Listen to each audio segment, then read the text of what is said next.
Hello everyone and welcome back to the channel. Today I'm driving to a beach that I heard of. It's about 45 minutes north of Old Town, and right now I'm in, is it Mayrim or Myrim? I'm in that area, headed towards it right now. This morning it looked like this was going to be a bust because it was again very cloudy and rainy looking. It had rained all night, but as you can see, it's turning out to be a pretty nice day. Now I wanted to give you guys a little bit of background information on Kendall and I, just so you know a little bit about us. We'll start with our age. I am 52 and Kendall, my wife, is 51. Kendall is originally from Illinois in a very small town, about an hour to an hour and a half, can't remember exactly how far, south of Chicago, called Hoopeston. Their mascot for their high school is called the Corn Jerkers. It's pretty much a school in the middle of cornfields. And she went to college at the Illinois State University. And I am from Florida originally, from a little place called Mount Dora. It's like in the center of Florida, about 20 to 30 minutes from Orlando. And just to give you some background on me, let's see, graduated high school back in 1988, went straight into the military. I was in the Marines.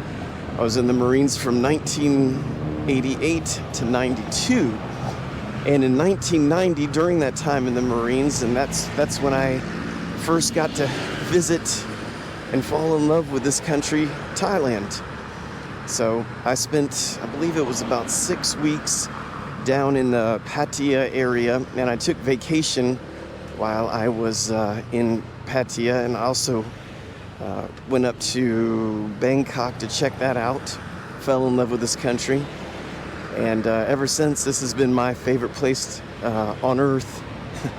But anyway, in the military, my job was avionics technician. I worked on the F-18 fighter jets.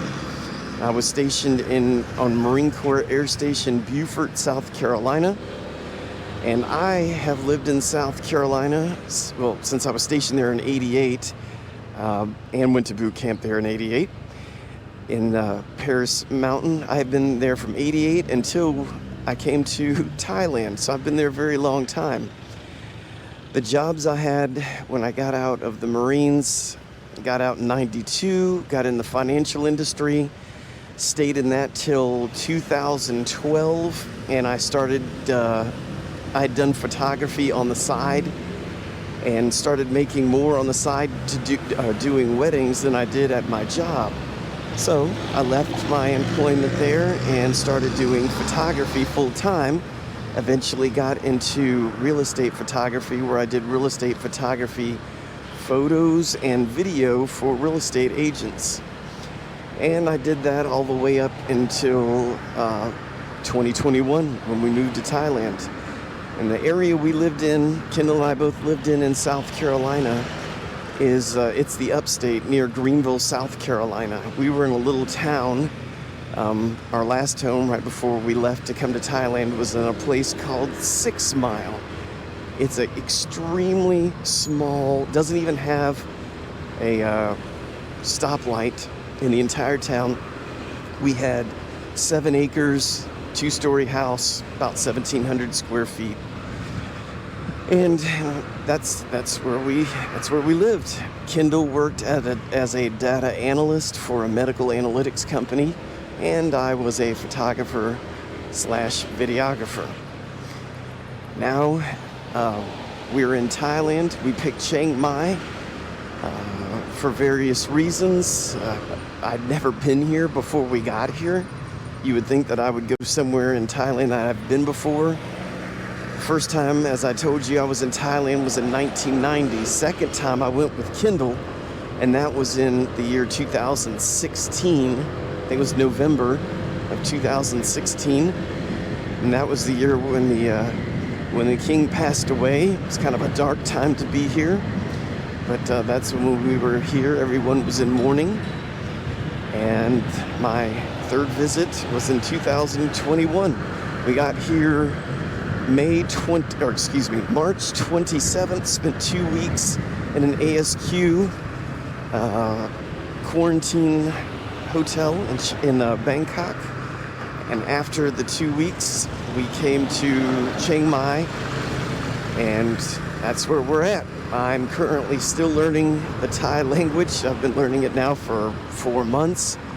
I'm learning it sort of on my own. I joined TSL, but that's all online right now. So I decided to try Thai Pod 101, and I'm having a lot of success with that. So I am learning a lot of vocabulary words at the moment. Today, like I said, we're headed to the beach area. I know we can't get in the water because of COVID, but we're gonna check it out. So I'll see you there. All right, my turn should be coming up here soon in 700 meters on the right. So I just turned off the Bai Hong Sung Loop.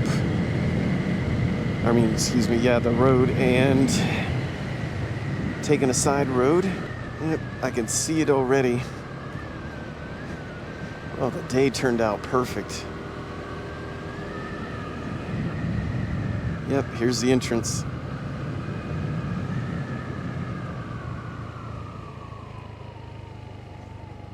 Now, if everything I read is correct, I think it's 50 baht to get in, so we'll see.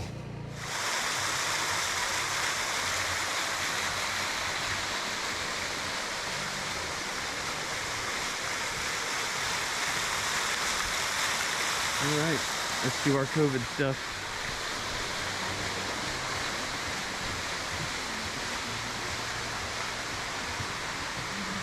Sawadee krap.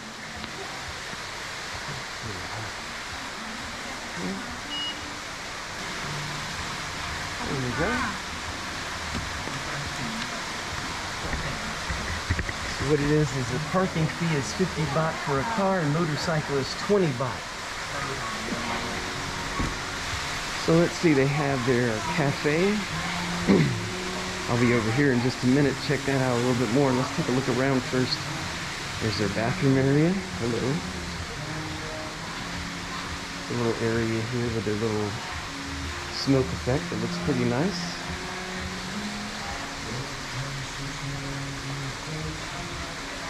Okay. Let's see what else they have. So here's the area that you eat in.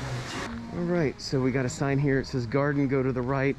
Buffalo house, go to the right. ATV, go to the left. And the others in Thai script, and no, I can't read yet, so this is what it looks like.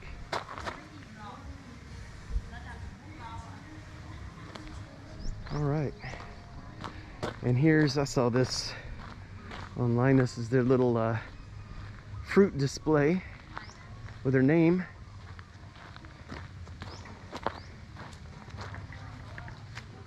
Right there. Look at the size of that durian. All right, let me see if I can, okay, we got banana, I got the pineapple, I believe that's durian, that's a mango, the yellow one. Don't know the name of that one. Sure, you guys could tell me in the comments. And whatever that is behind it, kind of looks like a mango that's not quite ripe, but I know it's not. And then I've seen these things and I still don't know what to call them. Tell me in the comments. I learned a lot from you guys. I have no idea. And I don't know if that's those brown grape things that I never can pronounce. Anyway, maybe if you guys put the real name to those in the comments, I'll actually learn what to call them. Yeah, oh, that is real. When I saw that online, I said, oh, look, they got a bunch of fake fruit. Feels real. It just looks fake. Yeah, I don't know what those things are. There, so here's that thing. Then there's these things. Well, I'm gonna learn a lot when you guys tell me what all this stuff is. That one looks like some sort of gourd. And this looks like it's had better days. But yeah, it's all the way down. Watch out for low-hanging fruit. Oh, and here's something growing on this tree. Not sure what that is either. All right, here's a view of their eating area from a different vantage point. You can see it's absolutely beautiful. Over here, hope nobody's in here. Yeah, so there's a little spot here where you can eat your food, and it's got a canopy, and it's overlooking some rice and a fake cow over there. So they got several of these. Show you another one. There. Well, it's a good thing I moved ahead because somebody's already in the other one. All right, so moving along. All right, now, before we came to Thailand, I saw a video of a bunch of models that had come somewhere and they fell. They were on a bridge and they fell. The only reason I'm even bringing that up is because there's a bridge here and it is in the water right there, and this kind of looks like that scene that I saw on the internet. Does anybody know if this is the place where that happened? So if it is, there's a bunch of Thai models there and it was too much weight and they all went crashing in the water. But this kind of looks like that video. Okay, anyway, here is a view pointing the other way, and we'll go down there and check out that water. So all down here and there and everywhere is rice fields. Down there's 3 girls looking at me like I'd lost my mind because I'm talking to myself. You get used to that when you do YouTube videos.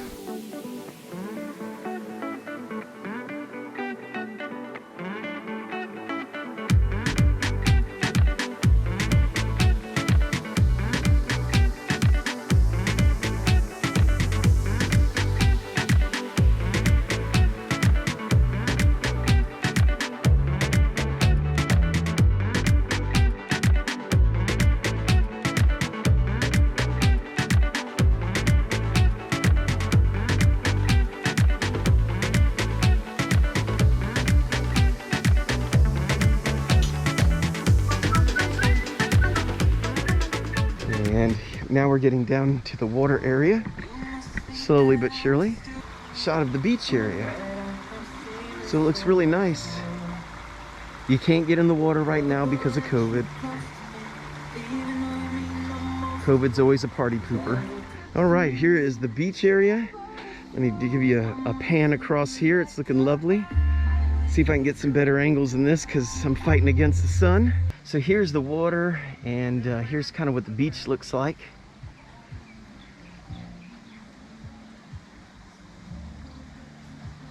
And the water looks like this. Get you real close. So it looks like it would be fun to swim in if it was possible. My guess is it's hot water. As you can see, they got plenty of shaded areas with bean bags for you to sit at. So if you're bringing kids, you let them play eventually in the water when COVID's over while you rest in the shade. And there's their official sign. Get a little bit closer. Pang Pao Beach.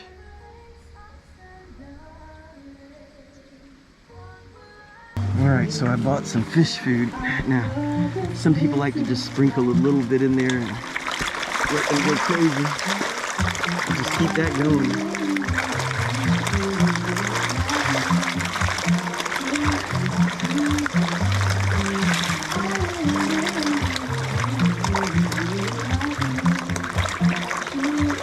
So I have to say, this is an absolute beautiful place. I mean, to get in on a motorcycle, it was 10 baht. No, 20 baht. And then it was 10 baht to feed the fish. That's all I really wanted to do, was just see the place. And it's, I would say, inexpensive entertainment. And I could see you bringing a family here with kids having some fun. Anyway, if you're ever out this area, give it a try. So I'd like to give a shout out to our first Buy Me a Coffee contributor. He bought us 50 coffees, not just one, but 50. He went down in our description, clicked the link, followed it through. Thank you, Eric. We really appreciate it. Please subscribe if you haven't already, and make sure you like the video. And until next time, Kap Kun Krap.